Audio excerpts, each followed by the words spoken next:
Windows Kernel Graphics Driver Attack Surface by Ilya Van Sprudel. Okay, looks like that works. Awesome. So yes, I will be talking about Windows Kernel Graphics Driver Attack Surface. As just mentioned, my name is Ilya Van Sprudel. I am the Director of Penetration Testing at IOActive. I do penetration testing, code reviews, lead teams, basically break stuff for fun and profit, and sometimes advise on how to fix things. Right, so let's dive in. What's my agenda basically? So I'll do a slide about what this thing is about, and then we sort of gives the 50,000 feet view of what these drivers are like. And then I sort of dive into the entry points where I say, well, there's entry points, and these are the conditions under which these entry points can be entered into. And then once that's covered, and so how do you get there how do you get to the kernel stuff from userland? And once I cover all that stuff, I'll do a demo of a tool that shows how this thing works. And then the last part, sort of putting it all together, is where the fun begins, where I'll talk about how to fuzz these things, how to first engineer them, and I'll do a small demo of how to fuzz a driver. So what does this talk about? Well, it's, as the topic said, about Windows graphics drivers, specifically WDDM graphics drivers. That's the Windows Display Driver model, which is a new driver model. And I'll talk about that in a few slides. As for the audience, or the target audience, I guess people that want to audit graphics drivers, the perfect target audience, but also developers. I mean, if you're a developer, it's nice to know what the attack surface is. There's a fair amount of developer documentation, and it tells you how to write a driver, but it's not written for hackers, so it doesn't tell you this is attack surface, this isn't. So I'd like to believe that my presentation gives you better coverage on that. So if you're writing graphics drivers, I'd like to believe that this is also useful to you. And the other target audience is just generally curious people, right? If you want to know about the Windows kernel or something like that, then there is hopefully some interesting stuff in this presentation. As for knowledge needed to follow this presentation, some basic knowledge of Windows kernel stuff is useful. Since it's not that much like other Windows drivers, it's not necessary, but it's useful to understand some concepts. Right, so Windows graphics drivers. There's two models. There's the old model before Windows Vista and the new model, WDDM, after, or Vista and onwards. The old model is called XPDDM or XDDM. It's Windows 2000, Windows XP. It's legacy. It is no longer supported as of Windows 8.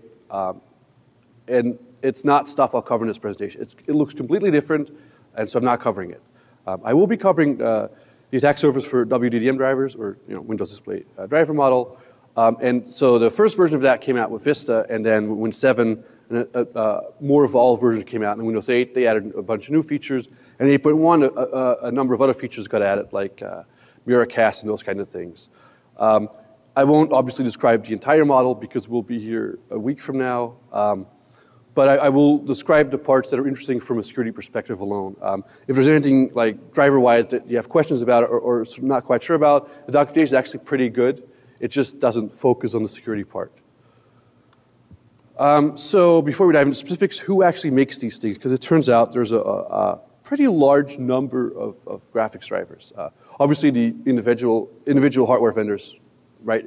NVIDIA, AMD, Intel, Qualcomm, FIA, Matrox, and so forth, they make drivers. And those are the ones that usually expose a lot of attack surface because they're very rich, right? Because they expose all the magic of these cards, right? And as we know, graphics cards nowadays are very, very advanced pieces of hardware. And so the drivers for those are generally very rich. The images for these things will generally be several megabytes large. And while that might not mean much, for a graphics driver to be 10 megabytes, or for any Windows driver to be 10 megabytes is enormous. It means there's a lot in there.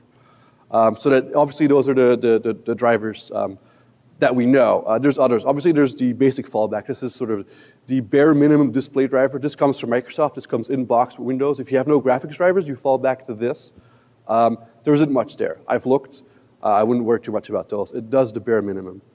And you see that because your graphics kind of suck when you end up with those drivers. And then there you have sort of the special purpose drivers, right? So, for example, virtualization, each virtualization software comes with its own Windows guest drivers. So VMware has them, VirtualBox has them, Parallels has them, and pretty much all of them have them. If you have a Windows guest, they'll have sort of the guest install additions, whatever. They'll come with a graphics driver, and they're usually a lot thinner than the individual hardware drivers because they have like one narrow purpose, right? And then there's a few others, right? There's stuff like virtual display. And these come from like smaller companies. Again, these are usually relatively small because they have like one narrow purpose. But they could still, they would still expose interesting attack surface, right?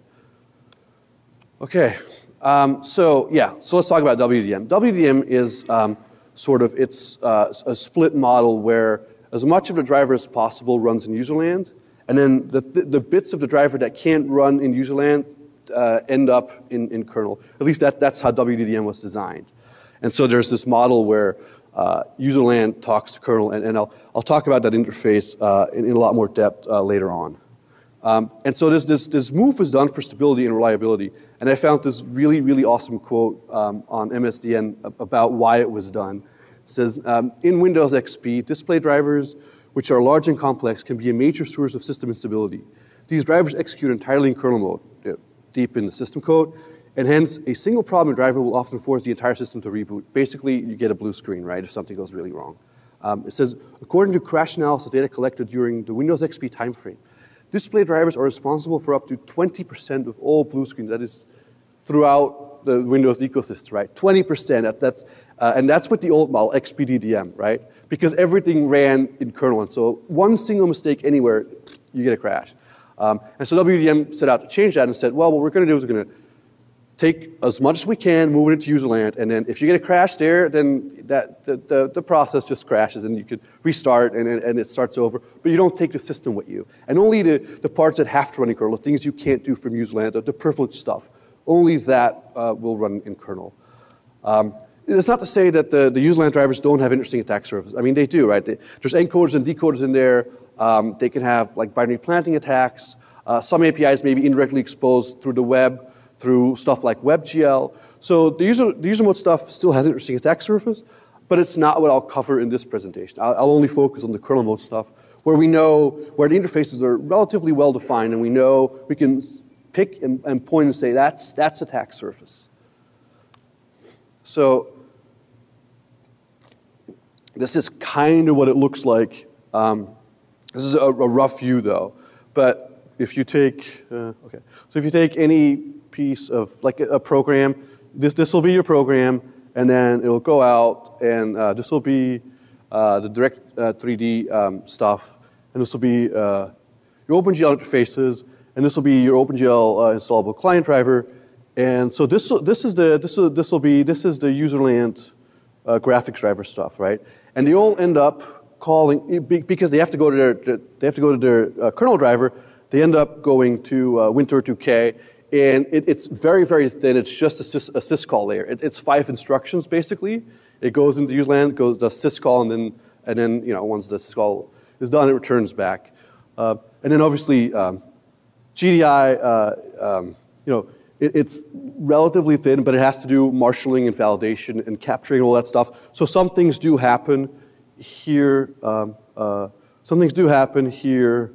And then it goes to the DXG kernel, which is DXG kernel part basically, which is another driver. So both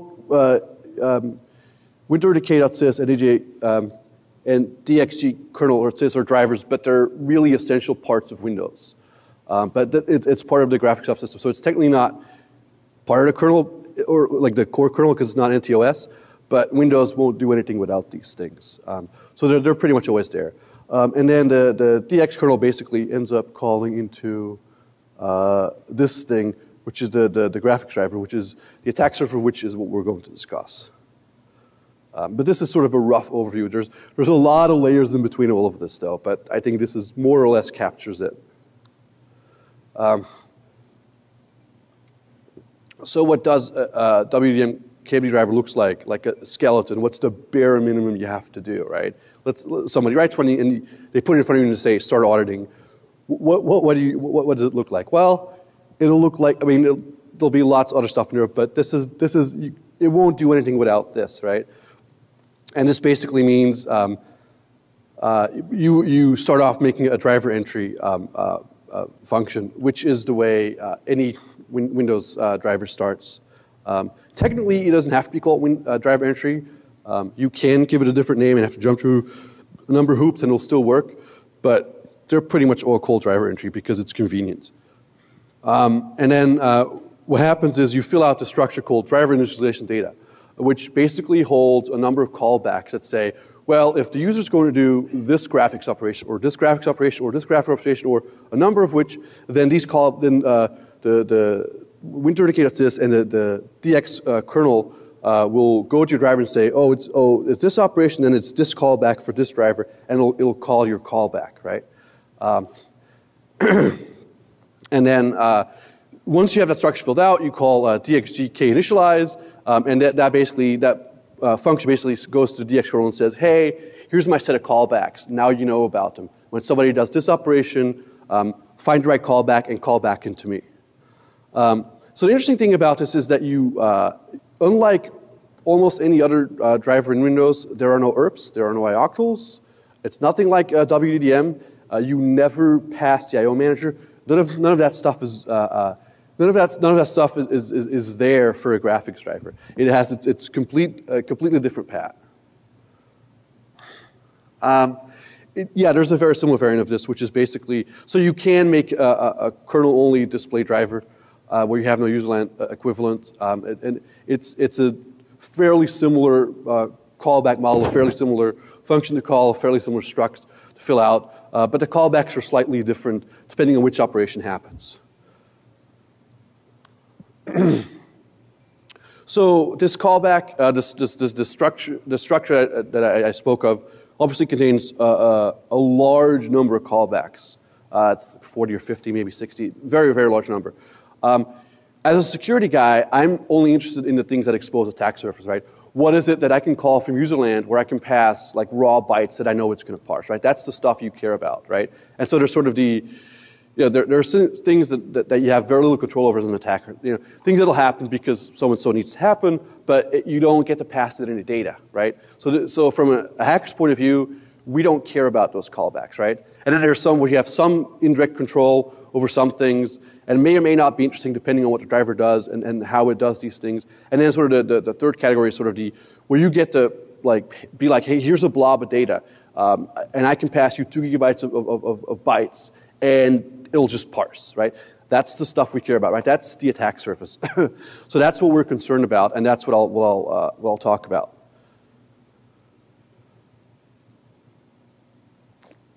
Before I dive into the entry points of the driver stuff, there's a few things I want to say about synchronization, because WDM has its own synchronization model, and this is interesting to keep in mind. If you go look at these drivers and you see something that looks like a race condition, you need to know this model, because otherwise you'll go like, oh, that's a race condition, and it turns out it's not because of the synchronization model around WDDM.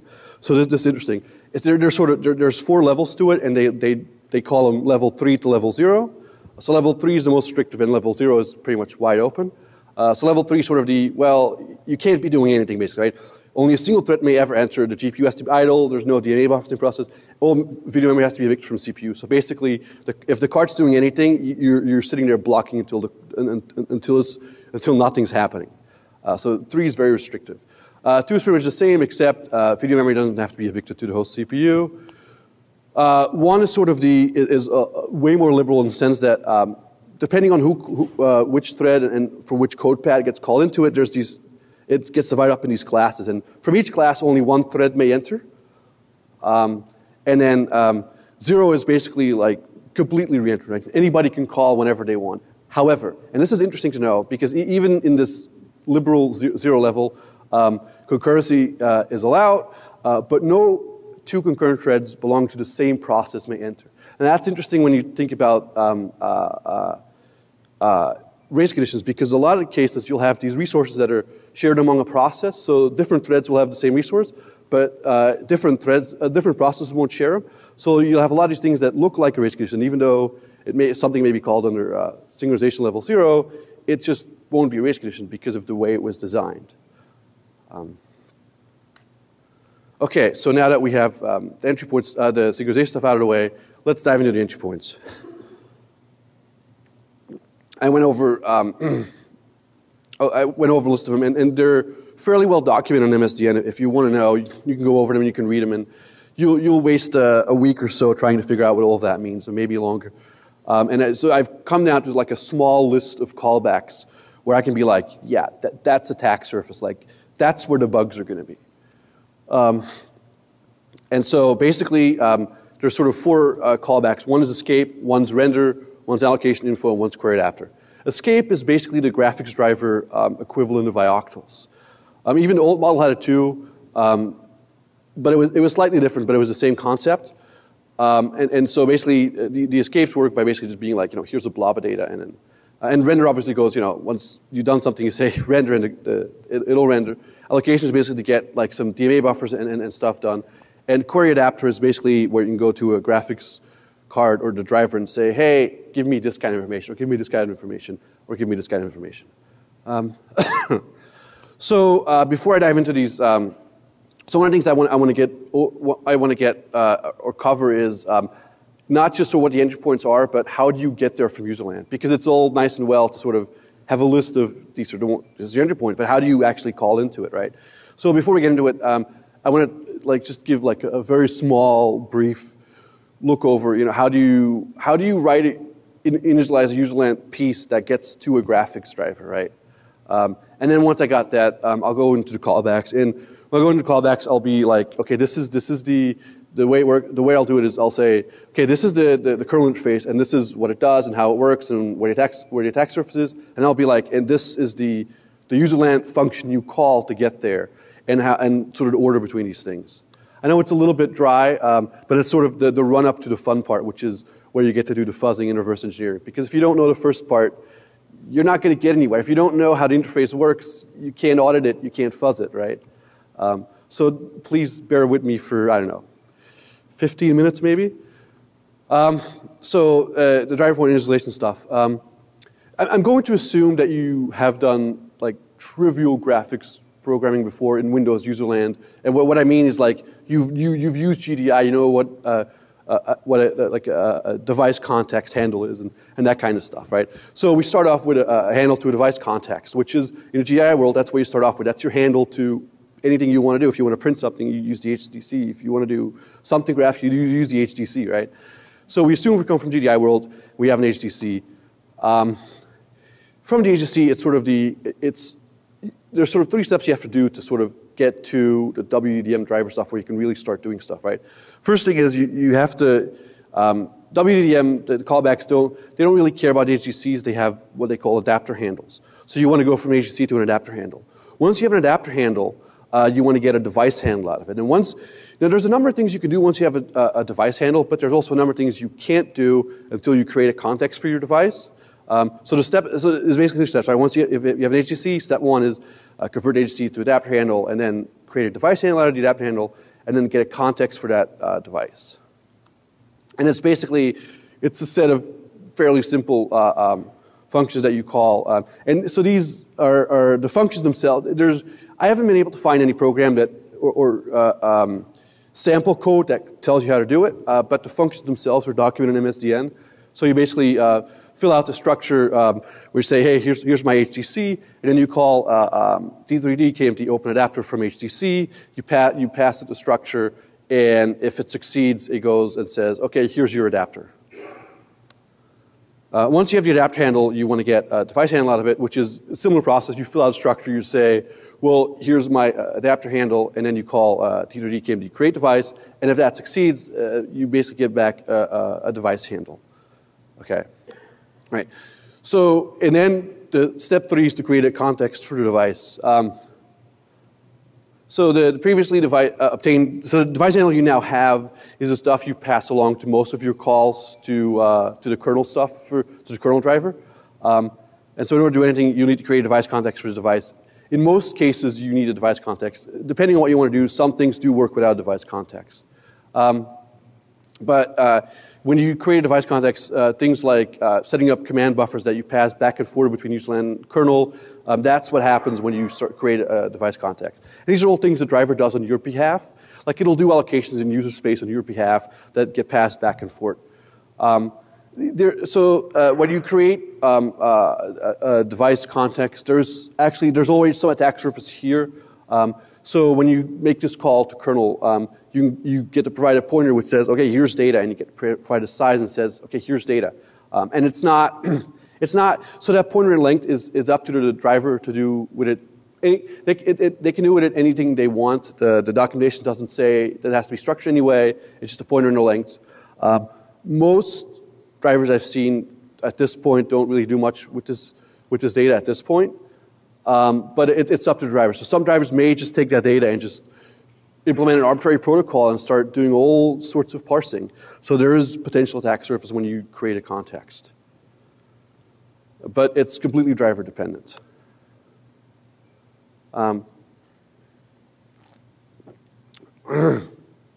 So this is basically, it's the same, similar concept as before, where you fill out a structure and then you say, well, here's my device handle, and then you call create KMD create context, and if that succeeds, then you get a context, and the structure you pass basically is this thing, and so these are the interesting ones, right? Is private driver data size and private driver data. If the driver has a parser for that, that's attack surface. That's stuff you care about, right? If you're going to write a fuzzer, those are the things you want to fuzz. Okay, and then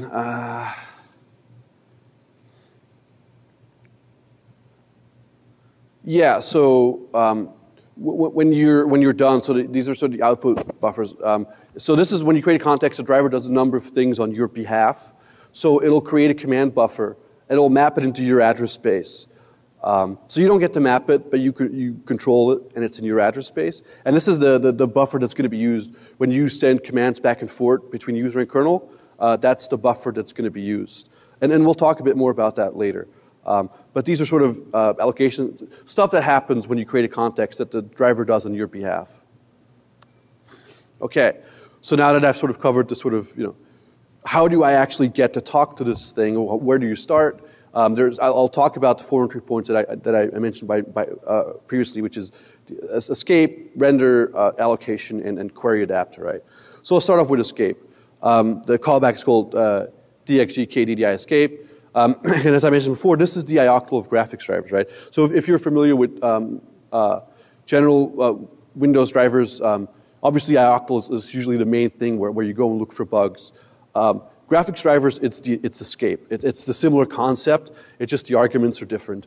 This is very much like the old. So if you had the old display model, there's a function called xescape, this is pretty much the equivalent of that. However, xescape sort of separates out a function number, and then you get a blob of data. And for WDM, that's sort of there's no type anymore. There's just a blob of data. So what that means is there's no structures, there's no predefined protocol at all. The driver is free to implement it any way it sees fit. Yes, MSDN describes it as that function shares information with user mode and display driver, but it's the graphics driver ioctl equivalent basically. And this falls under threading level 2. So race conditions in escape callbacks. Unlikely. Not saying it's impossible, but it's unlikely. So what does this look like? Well, the kernel interface kind of looks like this.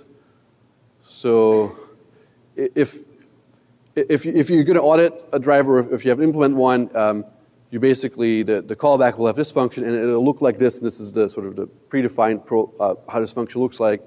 And the thing you care about is the second argument is a structure that gets passed on. And it'll contain a handle device and a couple of flags and a context. And from an attacker point of view, generally those are things you don't really care about because you don't control them. But the interesting parts is obviously the driver data and the driver data size, because that says this is stuff that came from userland. This is attacker control content.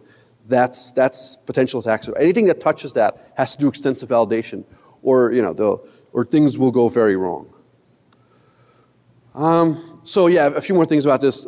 I started looking into it because I wanted to see what the conditions are around this data. And so this private driver data is probed and captured. And if you don't know what probed and captured means, is that these are kernel concepts that that are or terms that come from the Windows world for kernel concepts. Probed means that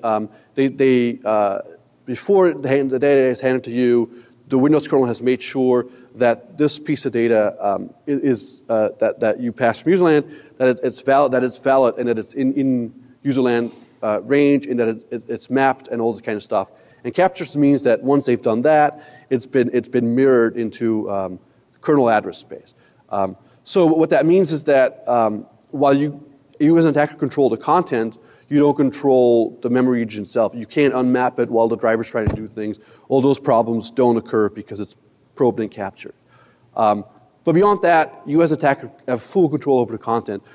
Between sending this from your userland function to the actual driver, there's no validation of the content that happens. So every bit ends up in this interface, in the private data, that's attack surface. You control that. Prior to this function, it's never been validated. And there's no length restrictions on this. So one of the things is usually when you have these kind of interfaces, one of the things people tend to do is, when they do this kind of like probing capturing, they'll be like, well, we'll put a link restriction. We'll say, well, you get to use, I don't know, 10 pages or 100 pages or whatnot. In the WDM case, there's no link restrictions. Because the driver data size is a uint, technically there is a link restriction in the sense that it's restricted to 4 gigabytes. But 4 gigabytes should give you enough attack surface, right? And so the probing capturing is interesting because it means you don't have to do any kind of validation because the memory is already there. Of course, if the protocol allows, the protocol between user mode and kernel mode allows for any kind of embedded pointers in that length, then obviously those pointers still need to be validated and probed and captured and so forth. So how do you target this stuff from userland? Well, it's as before, basically, it's a function called d3d kmd escape, and it has a structure, and the structure is on MSDN. And again, so the structure isn't exactly the same, but there's, they look very similar, right? There's an adapter handle and a device handle and a type and flags and a context. And these are things, obviously, as I said before, that where there isn't that much attack surface, but it's the driver data and the driver data size that are interesting and important, and that's where the bugs are going to be. And it's really not like it's a function, but it's really just a system call. There's nothing happens. So what's funny is that if you look at this thing in IDA and you look at the export table, it's called d3d kmd escape. But then if you go to the Microsoft symbol server, the symbol server comes back and says that's not d3d kmd escape. That's NTGDI DD DDI escape, which means it's a system call, right? It just happens to be one that's exported under a different name. So these functions are really just, it's very raw. There's the layer between user and kernel where you hand off your data, it's pretty thin. It's 4 instructions, right? Right. So that's sort of the dry entry point for escape. As for render, it's a similar kind of callback. This one happens basically when you want to render something, you go and say render, right?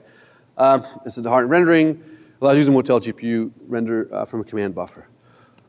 It's sort of a similar concept where this is your callback and this is the structure you pass it. And so the command and this patch location list in, this is stuff that's set up on your behalf when you create a context. And what's interesting about these is that both command and patch location list in are mapped in userland, so they're mapped in your address space. So you don't control the pointer where it's mapped. That pointer is fixed, but it's in your address space. And that is interesting in the sense that when the driver has to touch it, because you can still have a second thread in userland where you say, oh, while it's fixed, I can still unmap this thing, right? And then if your kernel equivalent doesn't account for the unmapping, still bad things can happen. And the other thing is because it's in userland, you can also have, even if you account for this unmapping, you can have all these race conditions where, because you'll validate something in that structure. Like you'll validate something in a command buffer, for example, right? Say byte XYZ has to be this value or this value. And then after you validate, you can have a second thread in userland that just overwrites it, and all of a sudden your validation is no longer valid. So it's interesting to note that while the pointer is fixed, you can still sort of change the content underneath the driver without their knowledge. Right, so command buffer and patch location would go from userland. And so actually, what's really interesting is that MSDN says, specifically notes this, right? They say, well, this comes from user multiplayer driver, and so this manipulator driver must use try except code to handle this. Otherwise, if somebody maps it, then you crash. And WDM actually gives you, MSDN actually gives you, gives you sample code for how to do this. And initially, when I looked at it, before I fully understood the create context, I was like, well, if they come from userland, shouldn't you be probing and capturing your stuff before you do this? And because afterwards I was like, oh, create context actually maps this stuff on your behalf, so you don't control the pointer; it just happens to be in your address space. And so there's no probing that happens here because it doesn't need to be probed; it's already been probed. But you still need to do a try except. Yeah, so user doesn't actually get to do this because, right. Yeah, I pretty much covered this slide. Awesome. So I have an example of how to do this, and actually, this is from a real driver, and this has already been fixed. So this is from the VirtualBox driver, and so this is the render callback, and they basically go, well, this is your private data buffer right here, your command buffer right here, and then they say they touch this stuff, but there's no try except. So this can obviously blue screen, right? And this comes from a real driver, so this is real code that has done it wrong, hasn't done what MSDN said you should do. So that's one example of not having a try except.